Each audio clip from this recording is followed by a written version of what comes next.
I'd venture to say hundreds of pots of tea were involved in the writing of Surprised by Oxford. It's a powerful conversion story about a woman who went to Oxford University and found Jesus there.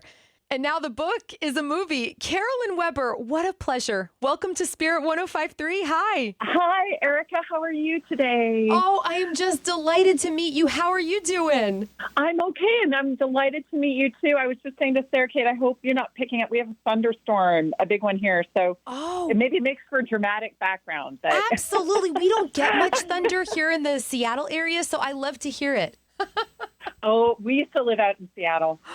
Really? Wow. So I know what you mean. I miss storms because I grew up with storms, and we lived in Seattle for 10 years. Wow. And I miss the storms. Oh, that's so fun to think of you there. Well, you know what? I love the rain. I'm a writer myself. I'm very introspective, so I don't mind the gray days. No, me neither. I mean, not every day, all day, Right. but I do like the cozy. It's conducive to writing, isn't it, with a pot of tea? Oh, amen, sister, or coffee. I'll take either. Well, Carolyn, Yeah. I feel like you and I have had coffee together because I had an opportunity to listen to the audiobook that you wrote about your life, Surprised by Oxford. I know it's a movie. It's also awesome.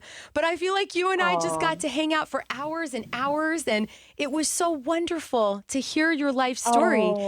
And the first Well, thank question you. I just want to ask you is, what do you say? Like, if there's somebody in our lives right now who we want to reach with the hope of Jesus, we want to tell them how he's changed our lives. How do you approach someone who really isn't interested? Kind of like you weren't interested at the beginning of your story. How would I have approached me? Yes, exactly. Absolutely. I mean, I think we're all interested. I mean, even antagonism is interest, interestingly. Maybe there's complete indifference, but I think one of the best things is just to ask people questions. That's what worked for me, was asking people questions, and that's what Jesus does when he meets people, and maybe kind of trying to read the temperature and see what would be a good opening question. But I know the one that knocked me off my feet was as simple as, who is God to you? Sometimes we just don't ask people really, really simple, basic questions. It doesn't even have to be off-putting or defensive. What religion are you? It doesn't have to be anything like that. But even just asking, what do you think happens to us when we die? Or, how do you prioritize your life? What are some of your core values? Any of those kind of questions. And one that was effective for me was simply, who is God to you? I think questions are very invitational. I agree. And it's an invitation to a journey. Carolyn, that's one of my favorite parts of your story. You really didn't have a Paul in Damascus moment where you were knocked off the horse of your life. It was a beautiful journey toward Jesus, And I wish you would share a little bit about that, because I know that all of us are in a different stage with God. Some of us, we believe he exists. Some of us, we're walking with him every day. Like me, I love Jesus. I don't know what I'd do without him. So how do you just encourage somebody who's maybe in the middle of the journey? They're not all the way there yet. Right. And that they're seeking and knocking, and they'll be answered. And I would just encourage them to continue to read other ideas, other thoughts, other stories. I mean, we can always be encouraged by other stories, but I was really moved while I was on my own journey, Erica. I read A Severe Mercy. A friend of mine gave me A Severe Mercy by Sheldon Vanauken, who'd been a student of Lewis's. And it was about how he and his wife arrived in England, and they did not have a faith either, and their journey on faith. Even just reading very old classic narratives like Augustine's Confessions, it's so human. Here St. Augustine is writing this, centuries beforehand, and there's things that we can really identify with, because none of those are heavy-handed either, but just reading other people's journeys about how they came to the Christian faith, or at least considered or thought it through, can really help you think about what might be some stumbling blocks or some things that for you don't feel that you can work through, other people have. And again, it's not about, thinking everything through, because that will only get you so far. So what I love about stories, too, are the very human element of deep questions that sometimes are not ones that are rationally thought through either. And the Bible has all of that.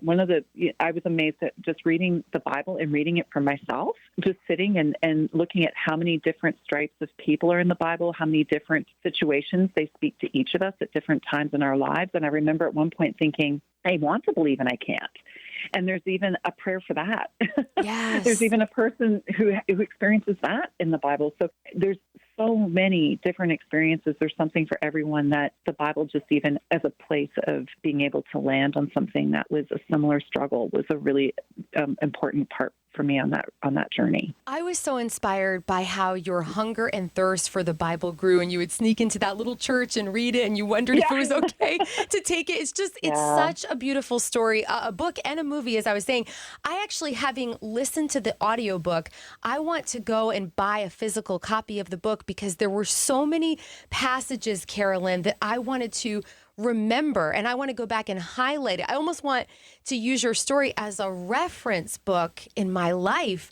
And one of my favorite things that you shared was about the candles, and about how you were finally able to light the one on the top row. And to me, that was such a picture of grace, and it has stuck with me.